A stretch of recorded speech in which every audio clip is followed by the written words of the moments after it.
அனைவருக்கும் வணக்கம். வெனிசுலாவின் வீரப் போராட்ட வரலாற்றை பார்த்து கொண்டிருக்கிறோம். 2006 தேர்தல் நெருங்கி கொண்டிருந்தது. சாவேஸை கொன்றுவிடுவதற்கும் திட்டம் தீட்டப்பட்டிருப்பதாக தகவல்கள் கிடைத்தன. மிக நீண்ட கடலோர பகுதியை கொண்ட வெனிசுலா மீது அமெரிக்கா போர் தொடுக்கலாம் என்ற அச்சம் உருவானது. இராணுவத்தை பலப்படுத்துவதில் சாவேஸ் கவனம் செலுத்தினார். பிரேசில், ரஷ்யா, சீனா, ஸ்பெயின் போன்ற நாடுகளில் இருந்து நவீன ஆயுதங்களை வாங்கினார். இராணுவ வீரர்களின் எண்ணிக்கையை அதிகரித்தார். தேர்தல் நெருங்க வெனிசுலாவில் உள்ள தனியார் தொலைக்காட்சிகளில் சாவேஸின் அனைத்து திட்டங்களையும் கடுமையாக விமர்சித்து செய்திகள் வெளியிடப்பட்டன. அங்குள்ள அமெரிக்க ஆதரவு எதிர்க்கட்சி தலைவர்களுக்கு கூடுதல் முக்கியத்துவம் அளிக்கப்பட்டது. வெனிசுலாவை நிரந்தரமாக ஆட்சி செய்ய சாவேஸ் திட்டமிட்டிருப்பதாக புகார்கள் பரப்பப்பட்டன. வெனிசுலா அரசியல் சட்டப்படி ஒருவர் இருமுறைக்கு மேல் அதிபர் தேர்தலில் போட்டியிட முடியாது. ஆனால் அரசியல் சட்டத்தை நாட்டின் அதிபராக தொடர்ந்து நீடிக்கும் வகையில் திருத்த சாவேஸ் திட்டமிட்டிருப்பதாக செய்திகள் பரப்பப்பட்டன. அமெரிக்க அதிபர் புஷ்ஷை கடுமையாக விமர்சித்தாலும் அந்த நாட்டுக்கு ஏற்றுமதி செய்யும் எண்ணெய் அளவை சாவேஸ் குறைக்கவில்லை. அந்த நாட்டின் மொத்த எண்ணெய் உபயோகத்தில் 80% வெனிசுலாவிலிருந்து ஏற்றுமதி செய்யப்பட்டு வருகிறது. இது பற்றி ஐக்கிய நாடுகள் சபையில் சாவேஸ் நேரடியாகவே பேசினார். புஷ்ஷை சாத்தான் என்று வர்ணித்தார். அதே சமயம் அமெரிக்க மக்களுக்கு தான் விரோதி அல்ல என்று தெளிவுபடுத்தினார்.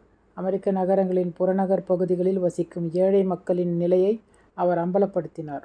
அங்கு வாழும் பூர்வ குடியினருக்கு மனித உரிமைகள் மறுக்கப்படுவதை ஆதாரங்களுடன் தெரிவித்தார். கலிபோர்னியாவில் புயலால் பாதிக்கப்பட்டு உயிரிழந்தவர்களின் சடலங்களை மீட்பதற்கு கூட புஷ் நிர்வாகம் நடவடிக்கை எடுக்கவில்லை என்று குற்றம் சாட்டினார்.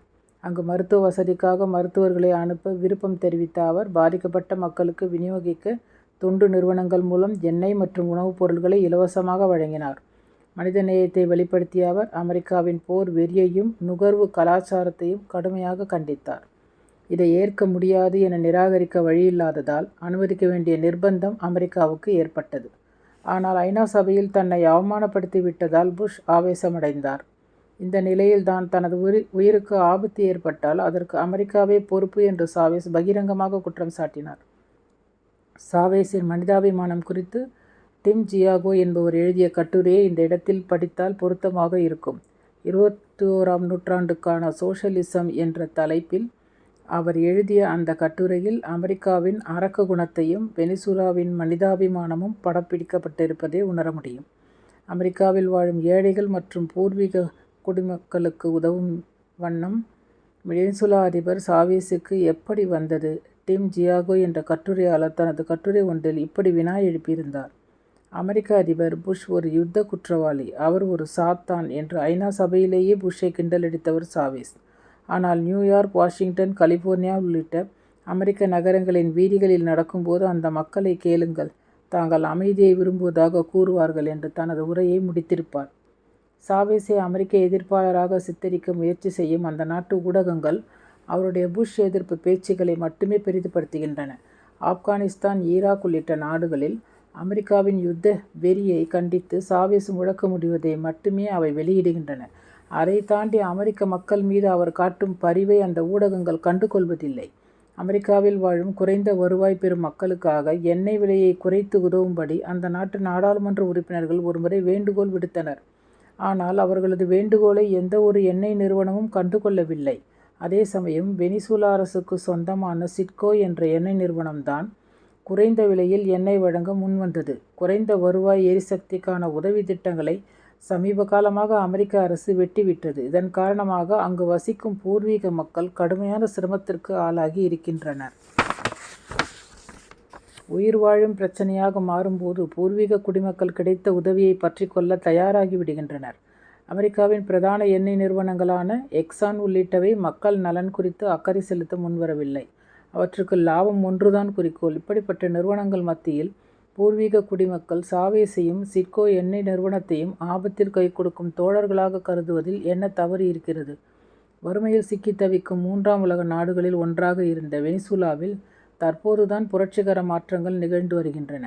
அப்படிப்பட்ட ஒரு நாடு உலகின் மிகப்பெரிய பணக்கார நாட்டின் உள்ளே ஒடுக்கப்பட்டு கிடக்கும் பிரிவினரை தன் வசம் ஈர்க்கிறது என்றால் அது சாதாரண விஷயமல்ல.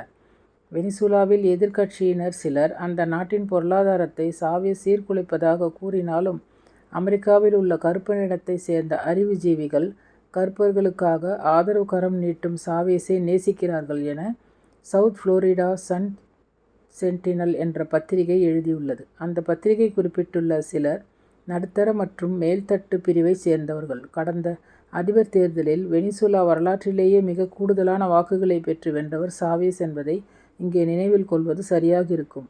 வாஷிங்டனை தலைமையிடமாக கொண்ட ஆப்பிரிக்க அமெரிக்க அமைப்பான டிரான்ஸ் ஆப்பிரிக்கா அமைப்பைச் சேர்ந்த குழு சமீபத்தில் வெனிசுலா சென்றிருந்தது. சாவேஸ் தலைமையிலான அரசு அங்கு மேற்கொண்டுள்ள பொலிவாரியான புரட்சியை அது ஆய்வு செய்தது. அது மட்டுமின்றி அங்கு வளர்ந்து வரும் ஆப்பிரிக்க வெனிசுலா இயக்கத்தின் தொடர்புகளை ஏற்படுத்தி கொண்டது. அமெரிக்காவில் உள்ள கருப்பின மக்களும் மூன்றாம் உலக நாடுகளில் உள்ள கருப்பின மக்களும் தங்களை பாதுகாக்கும் தலைவராக சாவேஸை கருதுகின்றனர் எனவும் அந்த பத்திரிகை எழுதியுள்ளது. 2006ஆம் ஆண்டு வெனிசுலாவில் மலிவு விலையில் எண்ணெய் உஷ்ணப்படுத்தும் திட்டம் அமலுக்கு வந்தது. அப்போதிருந்து அமெரிக்காவில் உள்ள 16 மாநிலங்கள் மற்றும் 173 பூர்வீக அமெரிக்க குடியினரை சேர்ந்த 5 லட்சம் குடும்பங்களுக்கு தள்ளுபடி விலையில் எண்ணெய் ஏற்றுமதி செய்கிறது வெனிசுலா.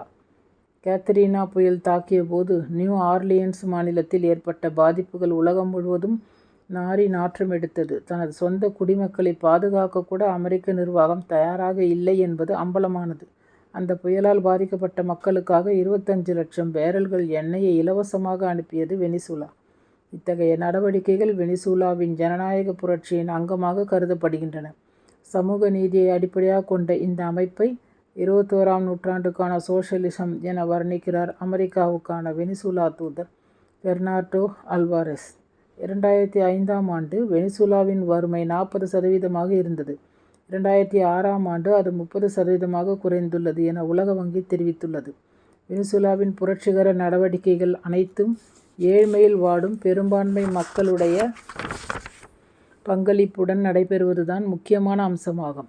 அவர்கள் நேரடியாக பங்கேற்கும் வகையிலான ஜனநாயக அமைப்பு உருவாக்கப்பட்டுள்ளது.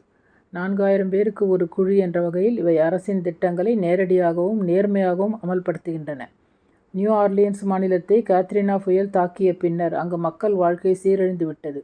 அதைத் தொடர்ந்து உயிர் வாழ்வதற்கான குழுக்களை அவர்கள் அமைத்தனர். அந்த குழுக்களுக்கு உதவும்படி வெனிசுலாவில் இயங்கும் மக்கள் குழுக்களை கேட்டுக்கொண்டனர். கேத்ரினா புயல் தாக்கிய போது படுமோசமான ஏழ்மையில் சிக்கிய மக்களையும் கருப்பின உழைக்கும் மக்களையும் காப்பாற்ற எங்கள் சொந்த அரசு நடவடிக்கை எடுக்கவில்லை. எங்கள் மக்கள் 6000 பேர் சாகவிடப்பட்டனர்.